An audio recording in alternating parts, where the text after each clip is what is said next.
the day before the weigh-in or so, they mentioned something, there's problems with her medical. So then they said, oh, don't worry, it's not going to happen. 3 p.m. on Friday, my manager called me and said, do you want it? And I said, yeah, baby.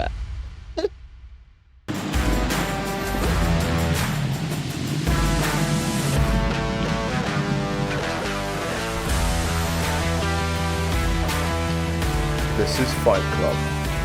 Come on in.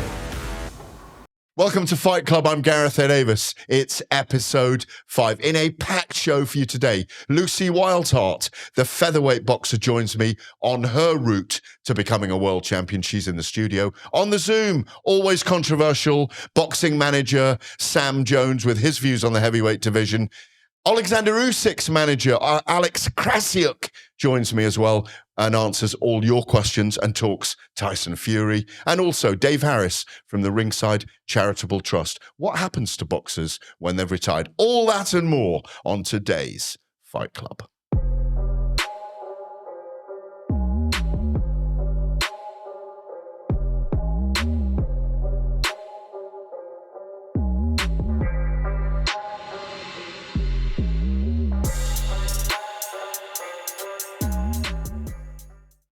Well, it gives me great pleasure to introduce into the studio Lucy Wildheart, the wild woman from Sweden. Yeah, I know. Born there. I've lived here for 5-6 years now in the UK. Is it, or was it, 6 years ago, the place to be if you wanted to be a boxer? That's why I moved. I believe boxing is big in England. I've got a good opportunity to just move here. So I literally got rid of everything, got my backpack, and then I'm just moved. Literally got your backpack and moved. 100%, yeah. Where did you come to when you? Who was your inspiration for coming here then? So I spoke with Colin Lyons, who and start training with him. He said, I can look after you for the beginning of your career, and so he did. He was training and managing me for the first 2 years before I moved on, and so that was a great experience. Well, you're a lightweight. You're 12-2. Featherweight, but thank you. So you're not no, you fought Michaela Meyer at a lightweight. That's why I've said that. You were a lightweight in your last fight. That's correct. And you were absolutely brilliant on, was it 36 hours notice? Yeah, between 24, about two days before. I've heard about the day before the weigh-in or so, they mentioned something, there's problems with her medical. So I thought, all right, just in case, I might sort of go make some braids in my hair. But then they said, oh, don't worry, it's not going to happen. 3 p.m. on Friday, my manager called me and said, do you want it? And I said, yeah, baby. It's all about being ready, isn't it? Pretty much. I've always known, or lately, that I'm going to need to do something like this. You know, I haven't had it easy. I've got silly offers out there, you know, and, you know, some I've had to take or so, but I've always known that I have to take a fight like this, probably. So just stay ready. And, you know, there's no one better than Michaela Meyer if you want to take a good opportunity like this, or for WBC interim world title as well. Even if it's 2 divisions above mine, I do believe, you know, I'm strong. And so... I think you surprised her. She knew you were tough. I spoke to her. I mean, I know Michaela well, and I said, I've done a broadcast with Lucy and I've met her a couple of times. You know you're in for a big fight here. It's going to be toe-to-toe. And that's what you produced. You were never beaten. You were never bowed. She beat you in the fight, but you weren't broken. No, not me. No training camp. I know. Did you have to cut weight as well or not? No. You were all right, were you, with the weight? Yeah, I tried to, like Friday, because the weigh-in was Friday evening. I've had breakfast, lunch and everything, and still weighed probably under. Yeah. So no, it was like easy for that reason. No, she had a tough night, I know, and I knew she was going to have a tough night with me. I know myself. You know, I did believe I could win it, but I brought out more the tough me, not the very skillful me, which I probably should have done a little bit more. But at the same time, I've had so much fun in that fight. I'm going to thank Michaela for taking the fight because it brought back a bit more of love to my boxing, really. I loved every round. I would literally, I know I look bored in my face, but I wasn't bored. I absolutely loved every round. Your stock rose. People suddenly knew your name. It was a high-profile event. I thought you were magnificent. I knew you would be, as I say, because I'd met you and I'd met your spirit. Now let's talk about you, the calling to fight. You grow up in Sweden. Karate, mixed martial arts. I mean, boxing when you were a little girl, was banned in Sweden. You couldn't have more than 4-round fights, I think, in Sweden at the time. You didn't even know this because we talked about this before the show. Yeah. You didn't know about boxing at the time. How did you get into fight sports? Are you from that kind of family? How did it all begin for you? No, none in my family have really done any sort of fighting sport. I saw karate when I was very young. I needed somewhere to, sort of get my energy out. So my mom took me to karate studio. Hyperactive, were you? Oh, I was full on. So I started there. I didn't miss a session for many years. I was really good actually as a competing nationally and all those kind of things. I didn't compete in karate. I got black belt, but there was never for competition what we did. But then I moved when I was 19. I moved to another town for work in a gym as a personal trainer, and I missed sport. So in between everything, I did kickboxing and MMA, and then I found boxing. I tried a boxing gym, and I found it. Oh my God, this is hard. Then I'll spar with a girl or lady, and I got hit so hard, and I thought, I can't be defeated by this. So I went back, and half year later, I had my first amateur fights. And on the road, I knew from the start I want to be a world champion, and this is 10 years ago now. Tell me if I'm getting older, but I've been on this journey for a long time, and I'm nearly there. Is the UK, say you mentioned Colin Lyons, but did you spot the UK? Do you think it's because the Olympics were here and women's boxing came on because the first women's boxing was in the Olympics in 2012? Katie Taylor was in the same weight division at the time, in lightweight anyway. Natasha Jonas, Nicola Adams. There's definitely been a push in the last 3 or 4 years towards the major women's fights being here. Did you feel that you were coming to where the movement was at its greatest? I didn't know too much at the time. I've only been a pro for a year in Sweden before I decided to move. Everything was still very new to me. I never read very much about it. I'm just going by feeling. So I got some advice. I spoke with Rosamber from Rival, the gloves. I asked his advice at the time, America or UK, and he said definitely UK. And at the same time, I spoke with Colin, and so we decided to go to UK. And now, I'm really thankful for the advice. I was thinking about somehow make it to America and begin there. In any gym. It's very crowded, the landscape in America, though, isn't it? I think there's more opportunity here, or it certainly is now. I think so, and I think it's easier to move here as well, to begin a life. Did you speak English when you came here? So I was so bad. Really? Really. I never really speak in English. I could about a cat and a door, ceiling, but not cat, dog, and ceiling. Came here with a rucksack and 3 words: cat, dog, and ceiling. But I want to be a world champion. It's not about what you can say; it's what you can do. That's true. Well, on what you can do, when I was researching you today, can you just look at that picture over there that Paul, our producer's put up? That is on your Tapology page. It's one of the very first things that comes up when you Google Lucy Wildheart, and it's the photo with your Tapology page. Is it because you do ballet or yoga, or what's going on there? I don't know. I'd say it's a terrible picture, but it's not too bad either. I just had a photo shoot. I saw someone do that on a photo somewhere. I thought I want to try, just see if I can sit. And you did it easily. Yeah, and it wasn't difficult actually. So and then the photo just stuck to internet, and now it pops up everywhere. Yeah, I mean, You're very flexible, clearly. yeah, I'm not too bad. Have you always had that physically, that been able to do every sport?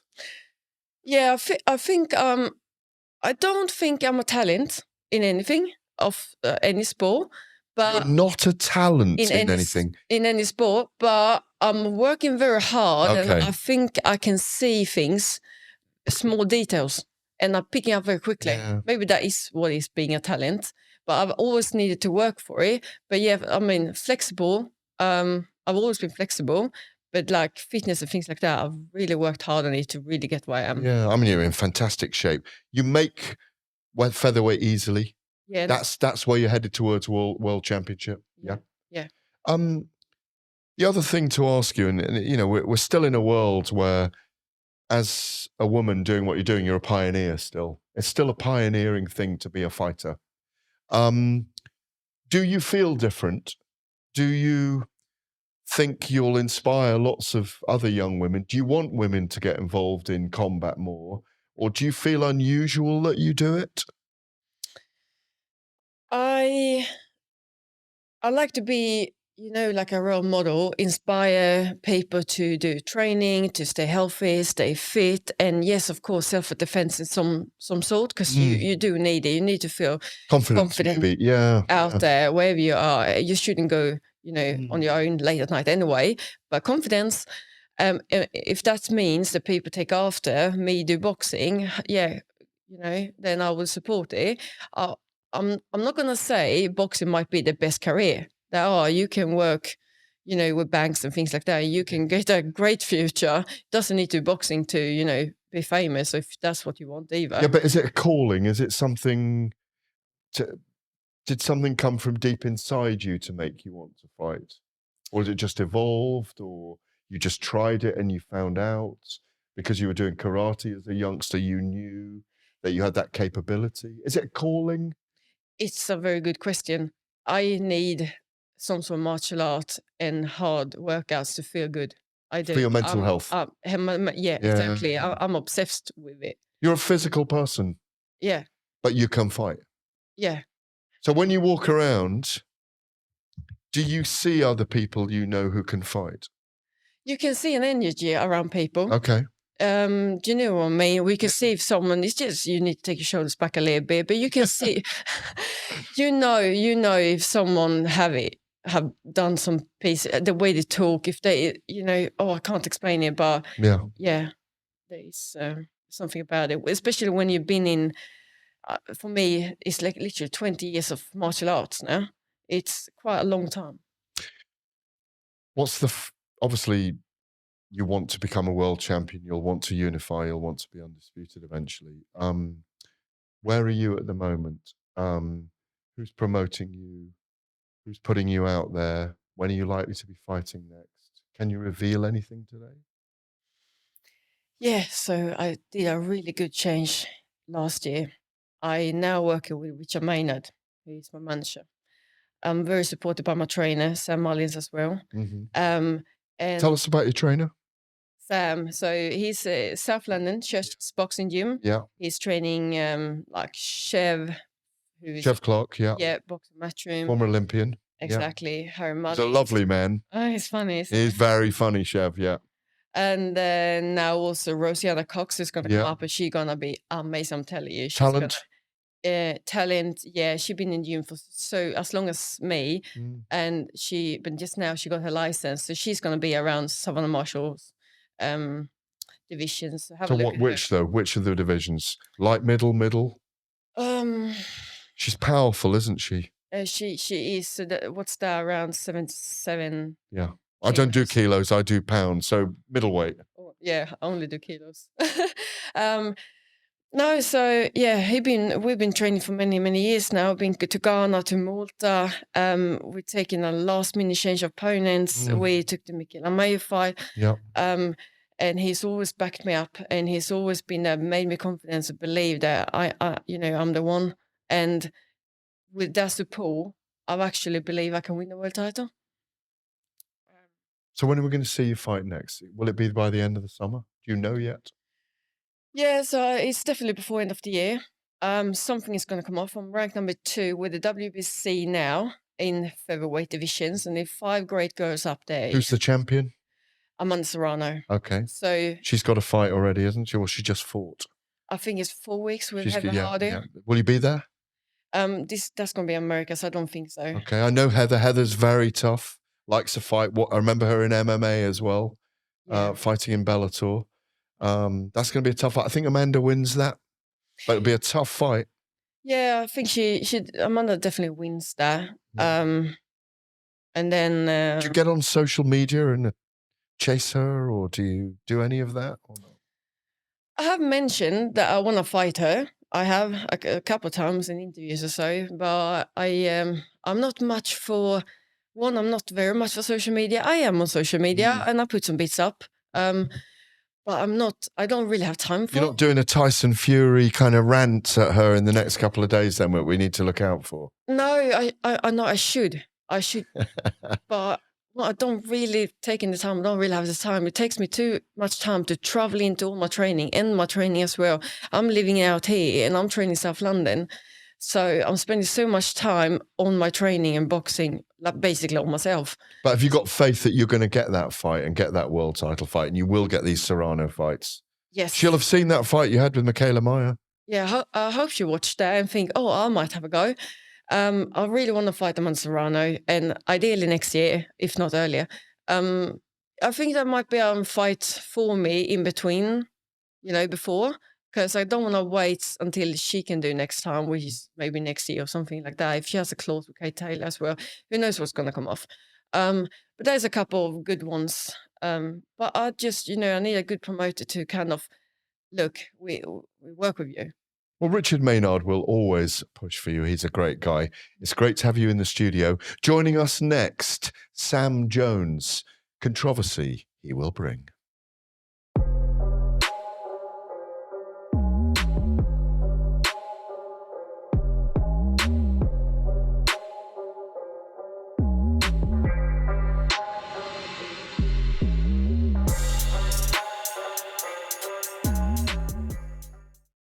You're watching Fight Club on Boxing Social. I'm Gareth A. Davies. I'm joined by the one and only, I want to say, Sam Jones, Lucy Wildheart, the Amazonian herself, still here in the studio with me.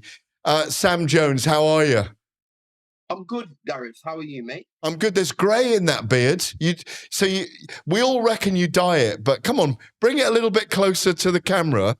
You got plenty of grey in that beard, haven't you? Yeah. Plenty of grey, mate. Mate, Gareth, I've had my hair.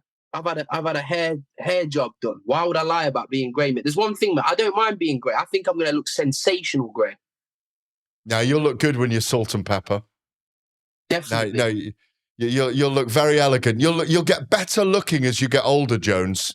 I agree. I personally agree, Gareth. I concur.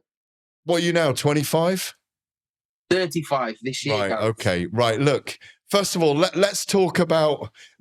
You've always got brilliant opinions on things. You're very straightforward. You're a very real talker. You and I have always been friends in the fight world. We talk real. Joe Joyce, should he have taken that rematch? You managed him. Should he have taken that rematch with Jili Zhang? Yeah, 100%, Gareth. What's he going to do? If Joe can't beat a 40-year-old plodder like Zhang, he may as well put his gloves on the old banister and call it a day. Joe can beat. I bet a full firing Joe Joyce can beat Zhilei Zhang. That's just. I'm just telling you a fact. I've seen. I won't go into it too deep, but I've watched Joe for years. Right, I've been around the guy for many, many years. That's the worst I've ever seen him spar, fight ever. That's the worst I've ever seen him perform ever. And listen, if Joe got beat by, say, Tyson Fury, or he got his head punched in by Usyk, no problems. He's lost it. That Joe Joyce overlooked Zhang. He didn't prepare properly. Cheap sparring. It wasn't good enough. It just wasn't good enough. But a Joe Joyce that's firing on all cylinders, is the 19 stone that he comes in with, proper sparring, proper preparation. Don't overlook him. You're not fighting Tyson Fury, AJ Net. Concentrate on the job in hand. I'm not saying Zhang's a bad fighter, because he's not. He's an excellent fighter. But If Joe Joyce can't beat a 40-year-old Zhilei Zhang, put your gloves on the banister and hang them up. And maybe be a bit heavier this time as well. He was pretty light going into it. He never got started in the fight. Joe's optimal weight is around 19 stone. The same weight he boxed Parker. People keep saying, "Oh, Joe, listen, Joe needs to move his head." But if you watch the Daniel Dubois fight, Joe didn't take any shots because Joe's always performed better when people think he's shit, he's slow, and he's finished. Yeah, that's when. Excuse my language. Sorry, I don't know whether No, you can So swear on this show. It's an after-hours show, Sam. That's when you get the best out of Joe, Gareth. I mean, listen, I'm not making out. If I was managing Joe, I wouldn't have took the Zhang fight. I don't know, but I wouldn't have been fearful of the Zhang fight. Do you know what I mean? So I can't be a hypocrite and say, "Oh, I could have done a better job than Shane and Adam." Mate, I thought Joe was going to beat the hell out of Zhang. Hands up, it happens. Do you know what I mean? But that was the worst I've ever seen Joe. The worst I've ever seen him. So I want to see a fully prepared Joe Joyce in the rematch because his career's on the line. The big man's career's on the line. I want to see. It'll be a bit of a travesty if Joe doesn't get at least a world heavyweight title shot before he retires, which I think he fully well deserves because he's beat anyone put in front of him.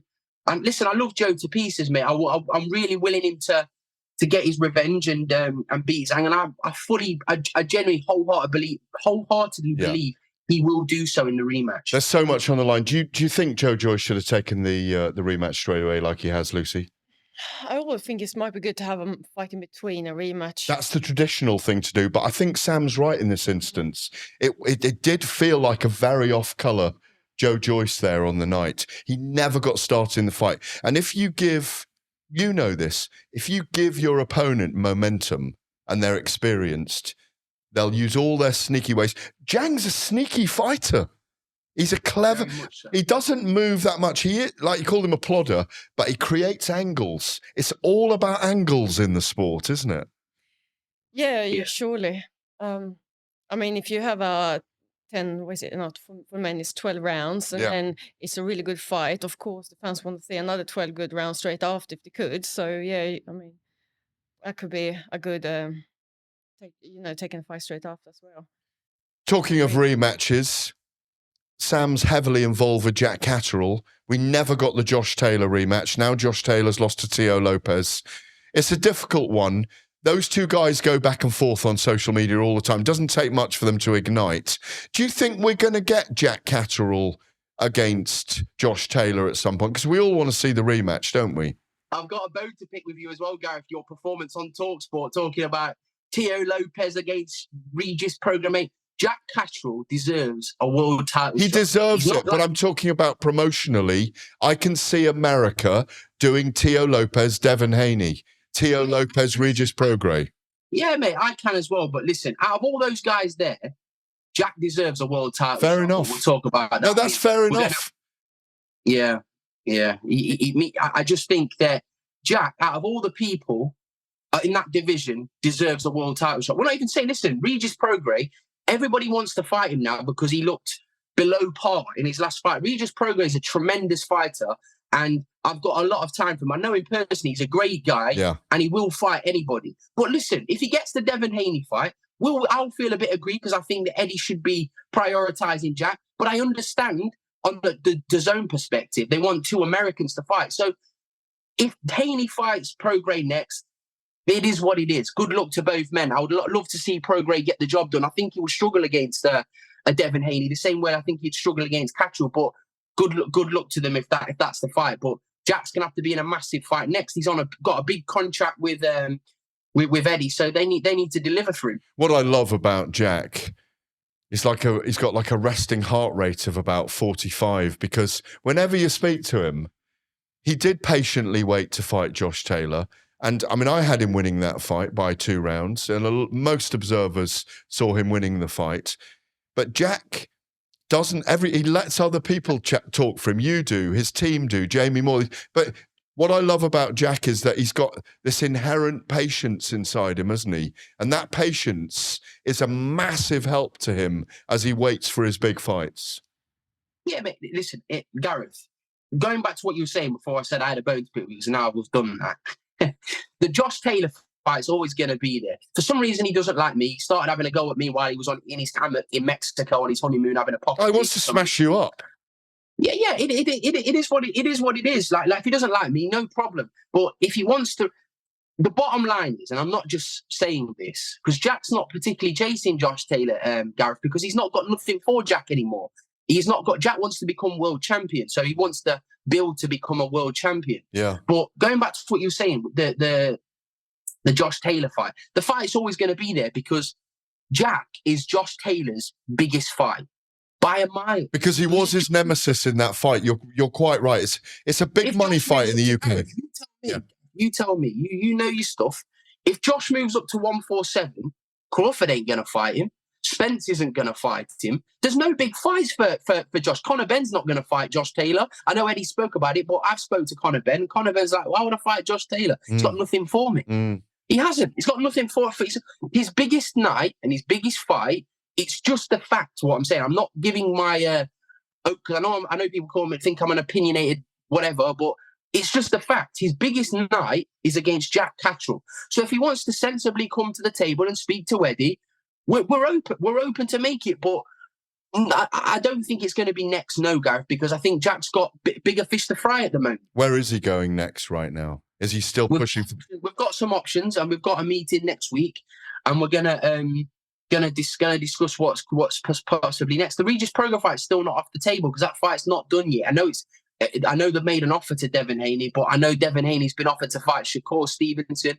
He's got an offer on the table to fight Lomachenko in the rematch. I know this for a fact. So, and I'm sure PBC are interested in making Tank against Shakur and Tank against Devin for the Undisputed in December time. So I guess we're gonna. It's all gonna come to a head though. I would say in the next 7 days, and we'll know more about everything then. But it's all kind of being held up because we're waiting on the Regis Prograis situation. But if not, there's some big fights out there for Jack, and we're sure we're going to get them. Before I ask you about your kind of fascinating signings with the Bertley Boxing Club, what I wanted to ask you about was, and you are great on these kind of things, do we have to admire Anthony Joshua for taking this Dillian Whyte fight now with Deontay Wilder waiting in the distance on the horizon?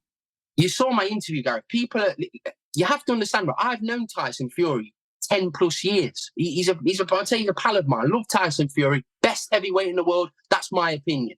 However, he's fighting Ngannou, which let's be honest. Yeah, the casuals, I'm sure some of the UFC people will watch it, right? But Anthony Joshua's got, I think, 60 million on the table to fight Deontay Wilder. And in the meantime, in his keep busy fight, he's fighting Dillian Whyte, giving us the biggest British fight of the year.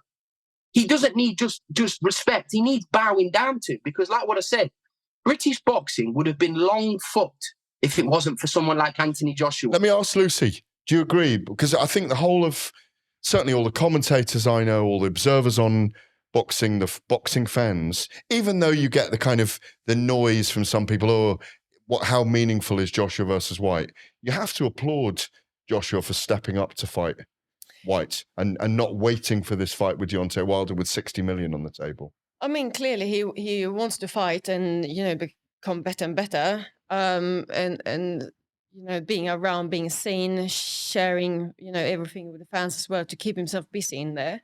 But he's risking it, Lucy. And I think we need to applaud a fighter for that. Sometimes you need to take the risk, otherwise you're not getting anywhere. There you go. Who dares wins, Mr. Jones. 100%. And listen, Dillian Whyte, you can't prepare for someone like Deontay Wilder because there's nobody that fights like Deontay Wilder. But Dillian Whyte is still, he's not raw, but Dillian Whyte throws big looping over the top. Dillian Whyte's a live opponent that needs to win. Both careers on that. I wasn't just saying because people need to make them out. Sam's favouring Fury, Sam's favouring it. No, I just say what I feel. Anthony Joshua needs the utmost respect. I mean, he's boxed Jermaine Franklin. He got a load of stick for fighting. You were there, Gareth. I saw you. You were there when he boxed Jermaine Franklin. I interviewed him afterwards for Talk Sport. He was, the place was packed, Gareth. Yeah, Jermaine Franklin was a difficult opponent for him as well. Weirdly, new trainer, small crouching fighter. Joshua's changed his style. I was with him yesterday. And Dillian Whyte yesterday at the press conference.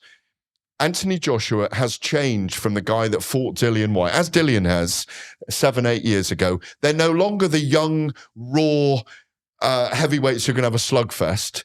They've thought more. They've taken their lumps. They've both had 3 losses. And they're in a different phase. They both got money in the bank. They're both mature men. They're fathers. It changes things. And they were mature yesterday. Anthony Joshua's talking about boxing Dillian this time and making it easy on himself. No, I know they'll go at it. You know they will, because the blood's boiling behind the scenes. Into round 8, mate. You're getting 7 or 8 on the cobbles job. Yeah, I agree. 7 or 8 rounds anyway. Joshua's up for it. Whyte's up for it. I cannot wait for it. Let me ask you before we say goodbye. Tell me about these boxers you've signed. You're very excited about. No, I've signed a few fighters from. God, I've got a few now. I mean, there's Georgia O'Connor that's fighting on Forest Park on August the 4th. I've got Khalil Majid that's fighting on he's going to be announced soon, the Matchroom Birmingham show. Muhammad Ali from Leicester, he's on the Birmingham show.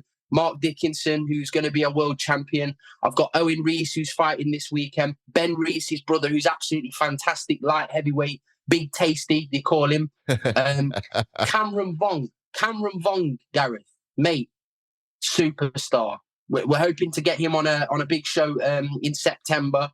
He's signed with Matchroom. Dan Tower, his promotional deals, 10-time national champion. He's going to be signing with a promotional outfit this week. Hopefully it'll get announced this week. Andrew Manning, who signed with Conlon Boxing, he's going to be making his debut, I think, in September. Gareth, we're doing well. And as I say, you've got Jack Catchell leading the way, who will be in a massive fight, hopefully in October. Massive fight. Right, give us a couple of quick picks. Go. Joshua Whyte. Listen, I love Dillian Whyte. Got a lot of respect for him. I give him more of a chance in this fight than I gave him in the first fight because of where they both are at the moment. They both got miles on the clock. But I think Anthony Joshua is going to look like the old Anthony Joshua.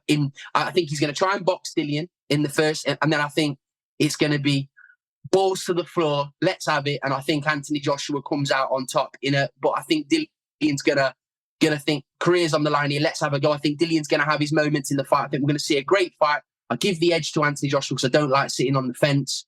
Don't like people that sit on the fence. So I'm gonna go Anthony Joshua via stoppage in round. I'm going to say round 7, Gareth. Yeah, I'm round about 7 or 8. I think this is going to be a proper ding-dong. Wouldn't be surprised me if they both go down in this fight as well. Both get up.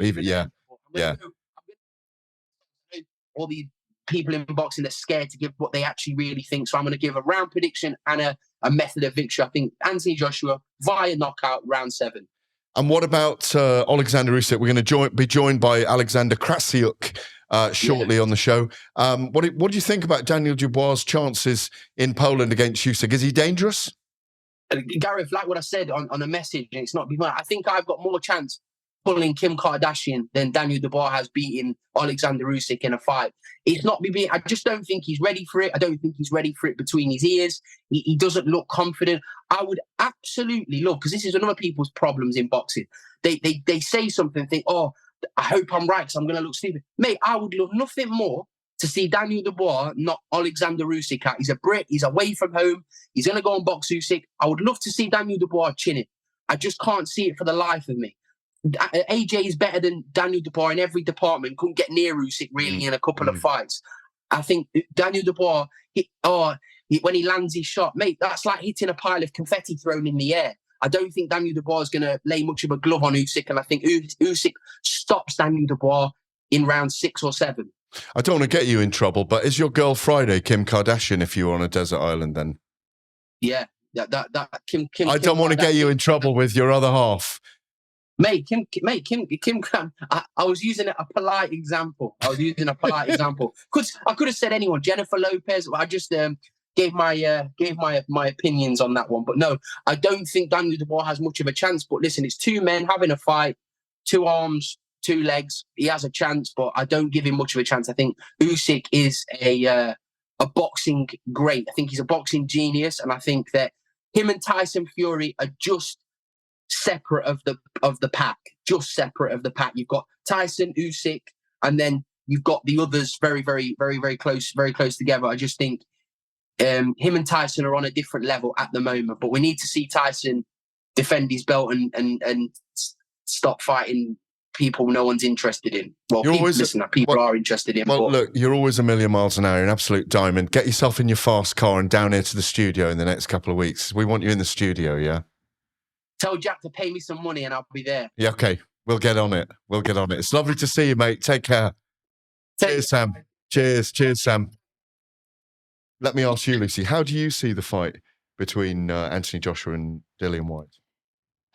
I'm probably going to say similar to Sam, actually. Really, yeah. In the middle late rounds, something to Joshua. And I actually think the fight might, end up being a little bit look the same as in the past. I think they're gonna go back to a little piece where people can feel, I've seen this in the past, and they can the fans can feel with it. But then it's gonna be these extra new things that they've learned over the years. Exactly, they're not raw novices anymore, are they? I think it's gonna be quite an interesting fight, though. And a lot of atmosphere and a lot of mood. It's already sold out at the O2 Ring. They obviously sold out because people really want to be there. Do you see Daniel Dubois having a chance against Usyk in Poland? I'll say no, I don't think so. I think Usyk is too intelligent, too smart, and knows exactly what to do. I can't see he has a chance. I'm sorry. And as we were talking about with Sam, Kim Kardashian, I need you to think about, towards the end of the show, I know you're in a relationship, but who would be your man Friday on a desert island? Hold it, just think about it. You're watching Fight Club on Boxing Social with me, Gareth A, Lucy Wildheart in the studio with me. Back soon.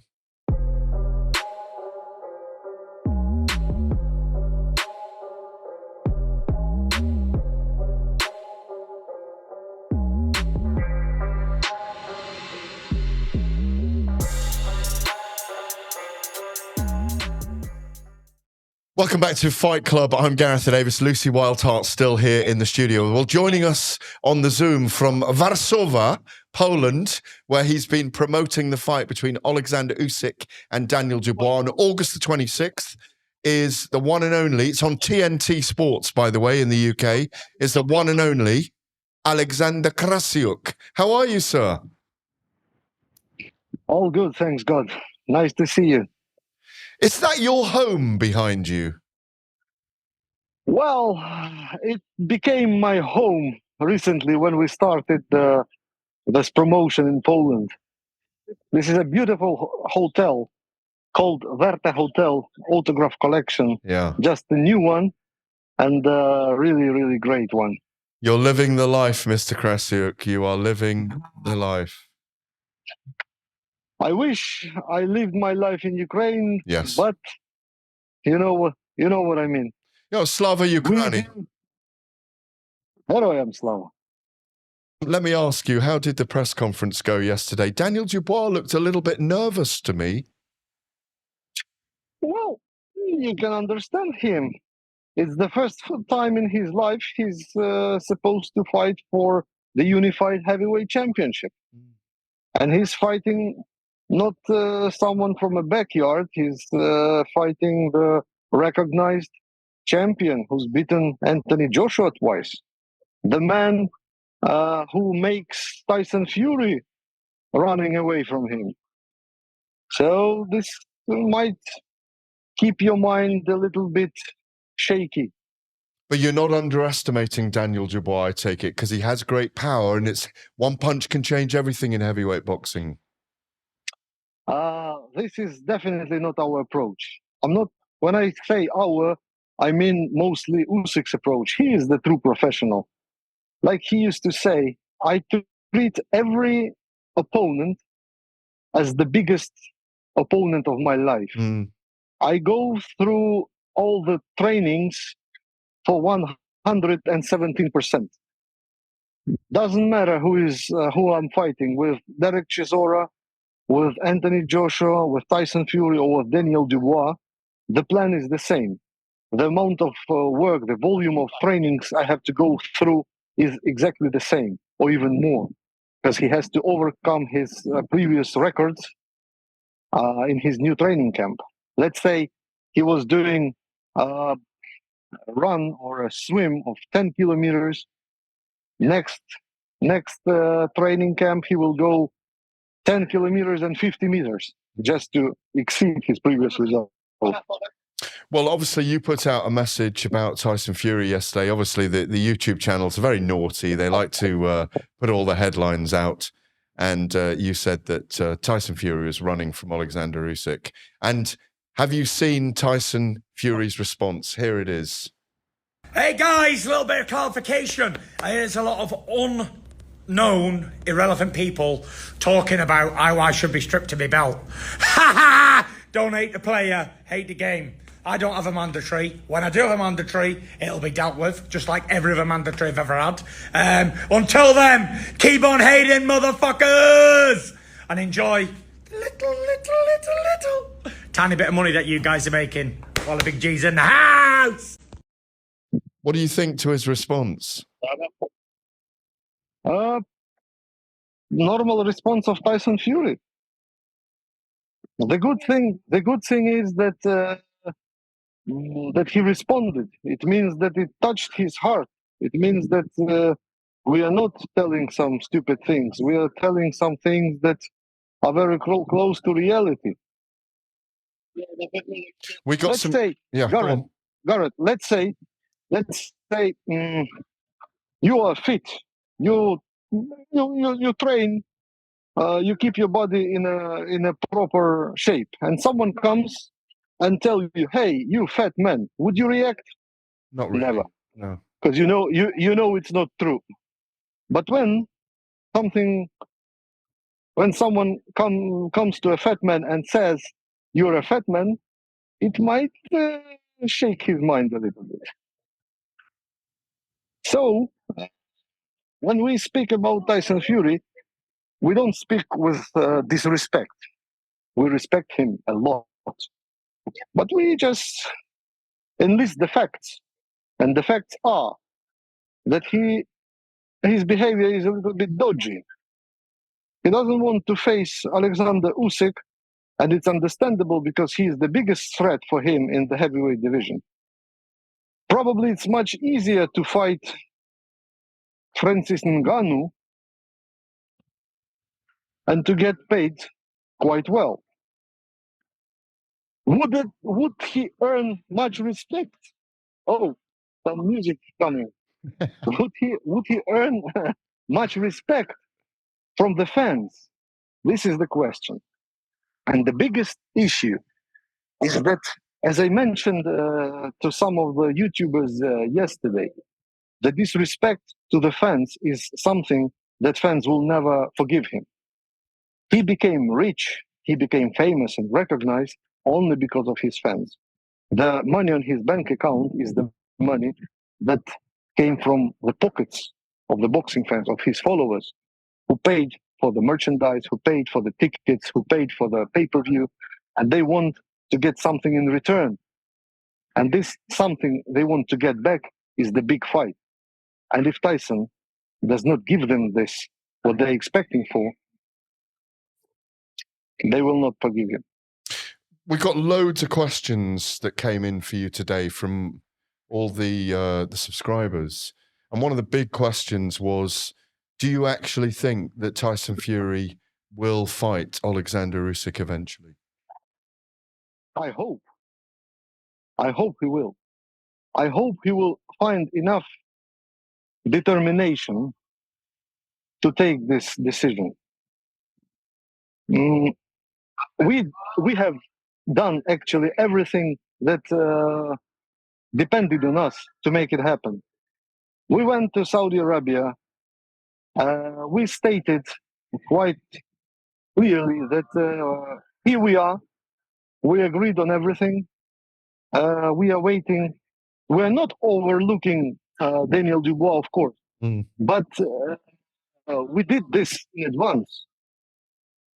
Tyson, now the ball is on your side. You have to kick it strong. Or just to withdraw and say, no, I don't want to fight Usyk, I better fight Francis Ngannou. And in the exhibition match, I get my money because money means for me everything. Did Saudi's negotiations stop Wembley happening on April the 29th? Not at all. Absolutely not at all. We expected Tyson Fury to fight Oleksandr Usyk in Saudi initially. Mm. The fight was scheduled for December, but the schedule of the fight for December was set before the rematch with AJ. And then the rematch with AJ was shifted for 1 month ahead. That's why we had to reschedule the December for 1 month for Usyk to recover from his old injuries. So we had February on the calendar. That's right. But February didn't work.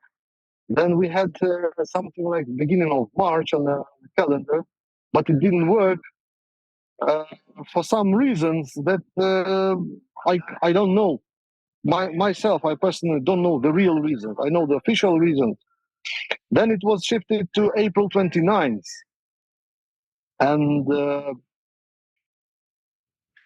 in Saudi. Mm. And then it didn't work again for Saudi.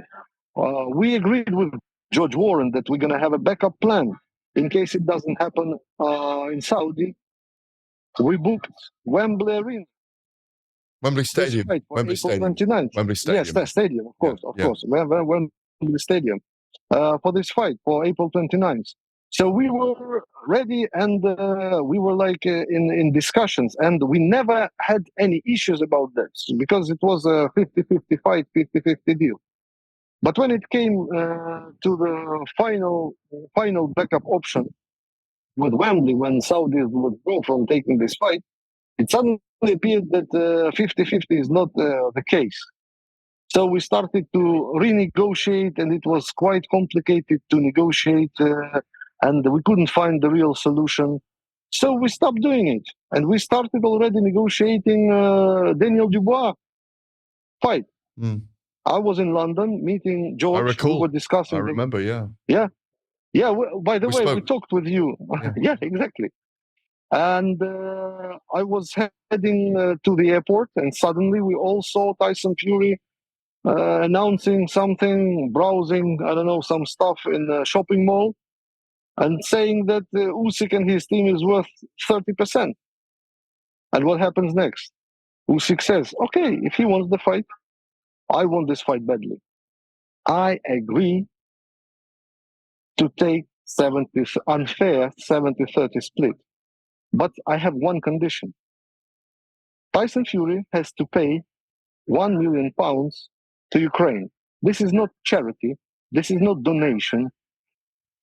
This is my condition for me to accept 70-30. So Usyk did accept 70-30, but Tyson did not accept paying $1 million to Ukraine. And there it collapsed. And then some more things, smaller things, small issues, the rematch clause. First, please let us have the rematch. Then what if we go with no rematch? Some smaller, much smaller things, just organizational issues. Who's coming first to the ring? How much time it takes at the ring? So the fighter is waiting for 20 minutes when the opponent is coming. It's normal things in every contract. But you had to push every single moment so hard that at the end of the day it just collapsed.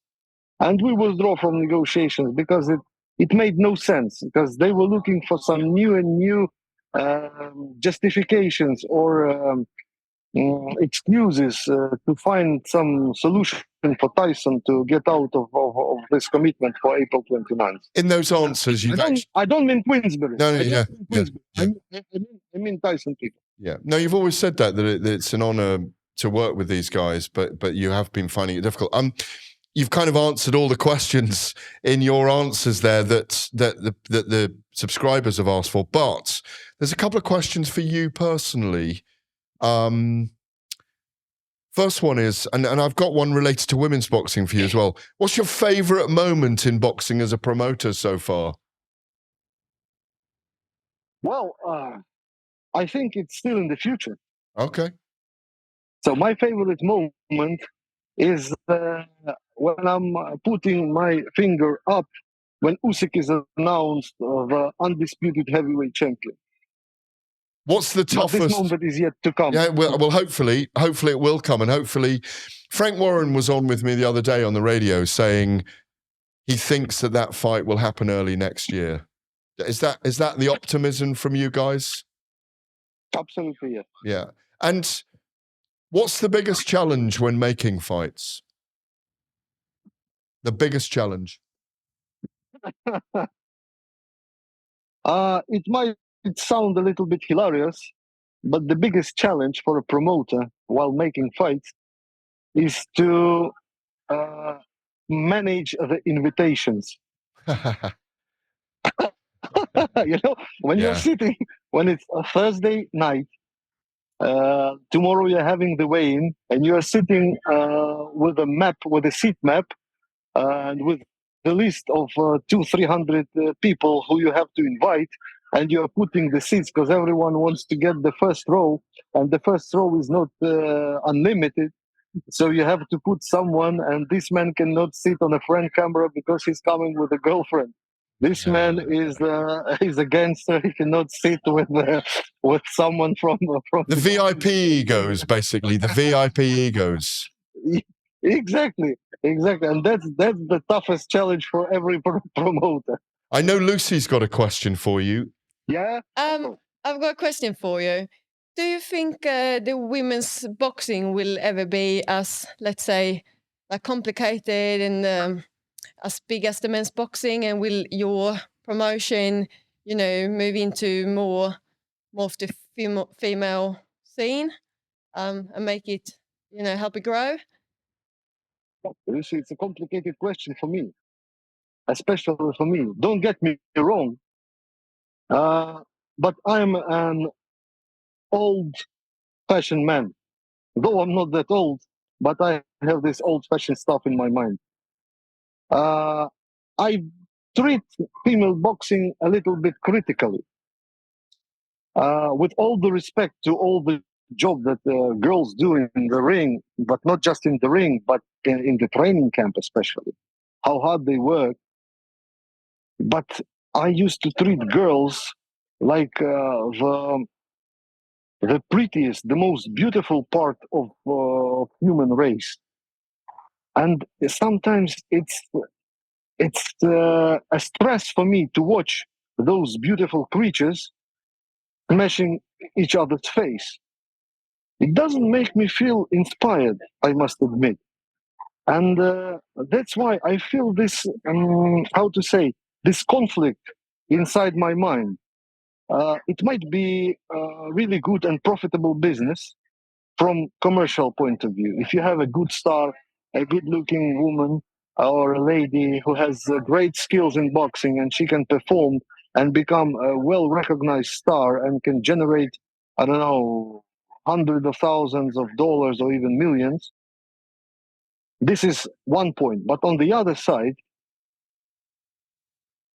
when you ask your heart, would you like to be involved in beautiful creatures smashing each other's face? No, I respect what you say. I don't get positive answer from here. It's honest. It's honest, Lucy. Yeah, this is honesty. I mean, it's quite nice to hear as well. I do understand it, your side, and I understand my side as well. Funnily enough, years ago, Alex, I remember when I was working on the UFC, and Dana White would say so many times, "Nah, we'll never do women's boxing." And then along came Ronda Rousey, and it just changed it. And sometimes, and it is an old-fashioned view, and it's a view that is easy to understand as well. Sometimes certain women come along, or certain human beings come along, and their spirit is so indomitable that it's going to happen. I think it is happening slowly. Have you got daughters, Alex? It is happening, yes, exactly. Have you got daughters? So your daughter grows up and she watches daddy in the fight industry, and she gets to 17, 18. I know, here we go. And she says, and she's physical, She's been a gymnast. She's done karate, like Lucy has. She's done mixed martial arts, just training. And then she comes back one day and all the coaches are saying... Just a second, please. Just 1 second. Da, 5 minutes. Okay. Excuse me, I have some friends coming, not expected. Okay, no worries. Well, if it's Oleksandr Usyk, we'll speak to him. No, not yet. But just imagine, we'll let you go for lunch in a minute. Just imagine that your daughter and her coaches say, she's so brilliant. She's going to be a world champion. She's going to earn untold riches. She's beautiful. She's talented, skillful. Do you get in the way of that, or do you allow it to happen?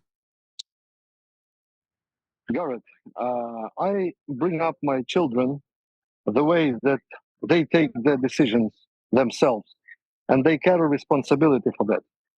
If my daughter, who is a very, very pretty creature, at some point decide that she wants to be a fighter, I will probably tell her my impression and my thoughts in this concern, but I will never stop her from doing things she wants to do and she has determination in her heart to do. If she wants that to happen and she's asking my opinion, I will definitely tell sincerely what I think about it, but I will never stop her or from making this if she decides to become a fighter. Fascinating. Listen, it's always great to see you. Thank you so much for your time. I look forward to seeing you in August, and then hopefully for the big one, or the big one, later on in the year or next year, yeah? With the help of God. Absolutely. Slava Ukraini. Heroyam Slava. Thank you very much. Cheers, Alex. Thank you. Yeah. Thank you, Gareth. Cheers. Fascinating stuff there, Lucy, from Oleksandr Krassyuk. Very honest about women's boxing, women's fighting. Yeah, it was a good answer. I mean, you have to understand and respect his side of it. I do. I completely understand it, to be honest. But at the same time, it's new times as well. It's the world is changing. Everything is changing. You kind of need to change it with it as well. That might be why women's boxing are big in England. Yeah, well, 25 years ago, Jane Couch was fighting for the first license. I was covering it as a journalist at the time. Look where we are now. This is probably the leading country. It's one of the reasons you're here. It's one of the leading countries to be involved in women's boxing. Yeah. How time moves on. Exactly. And good luck to you all. Coming up next, Dave Harris from the Ringside Charitable Trust joins us to talk about what happens to boxers when they've given up their careers.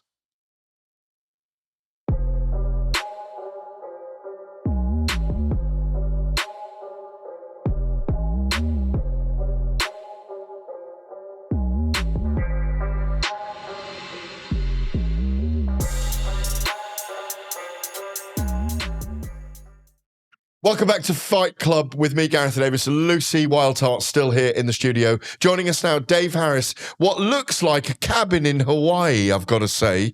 You've got your Hawaiian shirt on.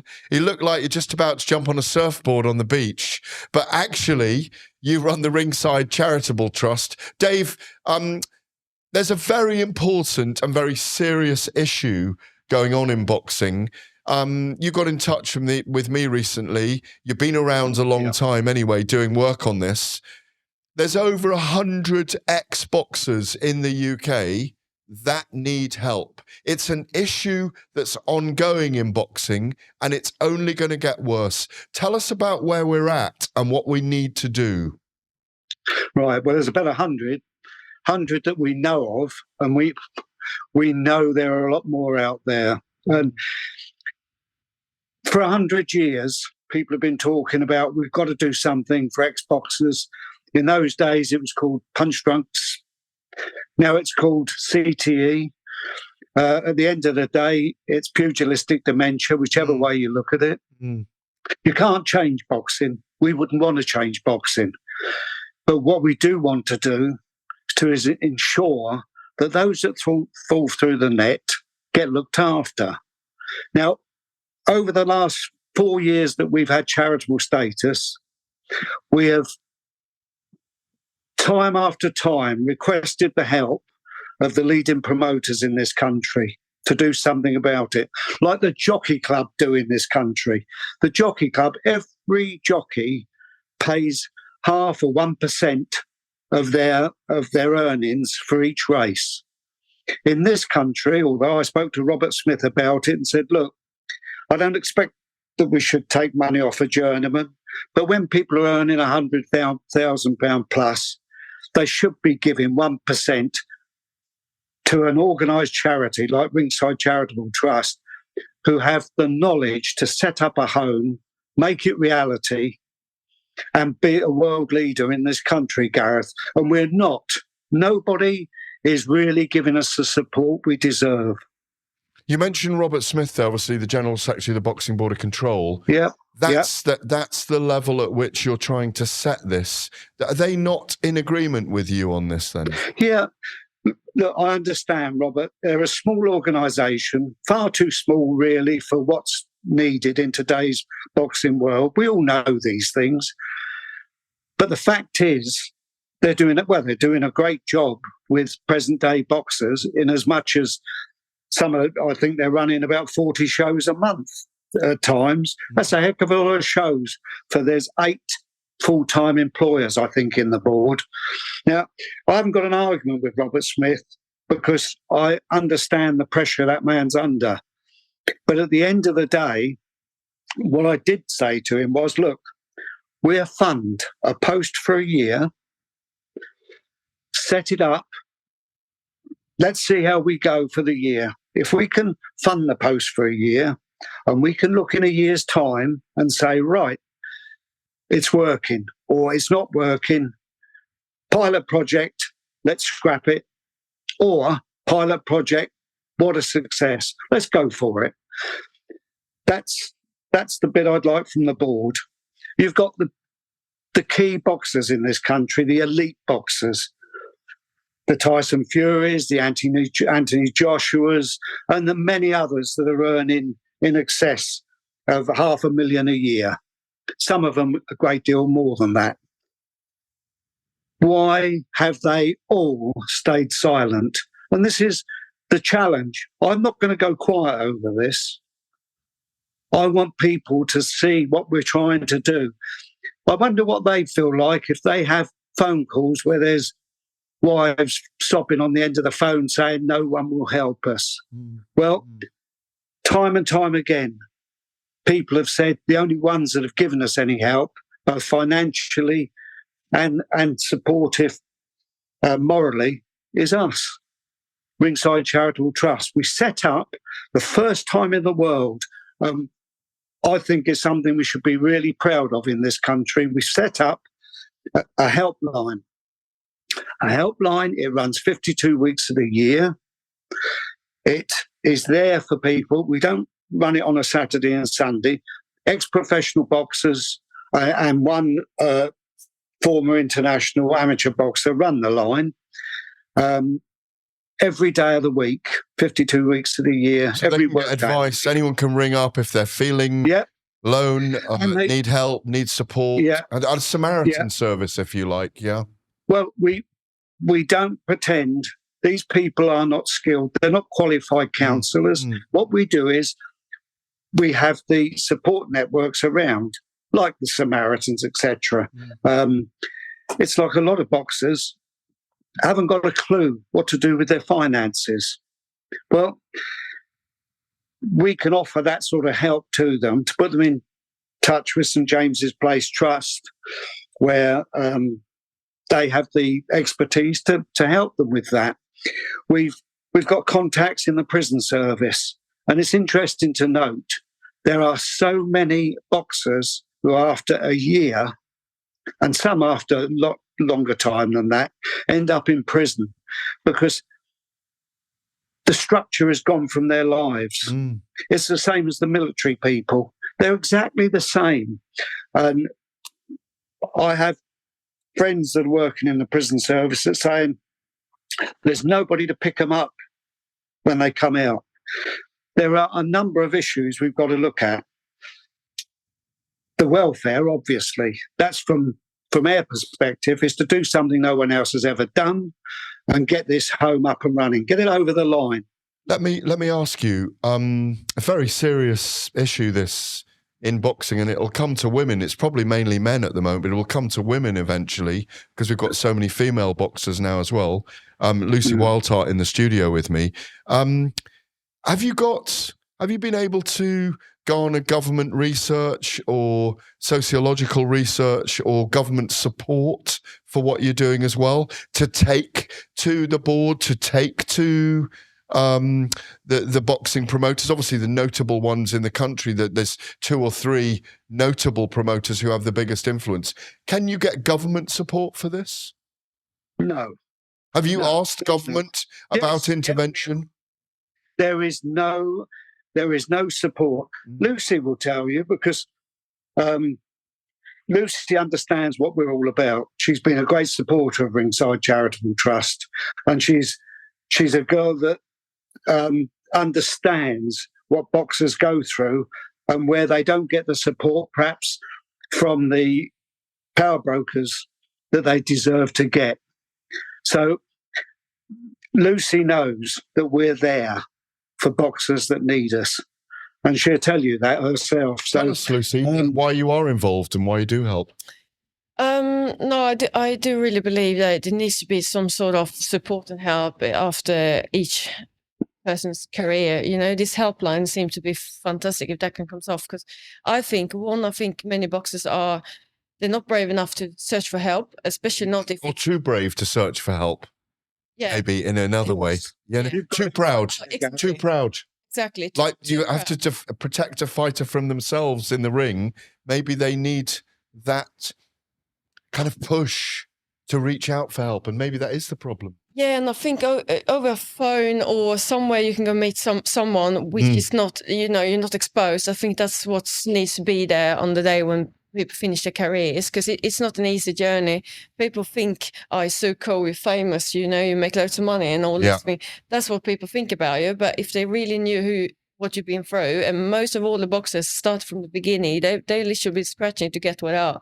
And they have been working really hard, and they've seen a lot of terrible things out there and behind the scenes. And, it's just... everything has been difficult for many.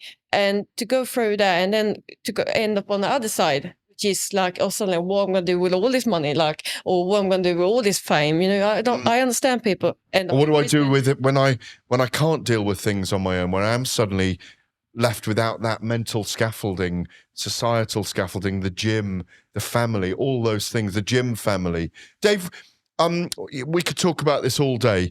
What would you like us to do? What would you like people listening to do? What can they do? Right. What can we do? What can journalists do is to actually ask the question of people like Frank Warren and Eddie Hearn.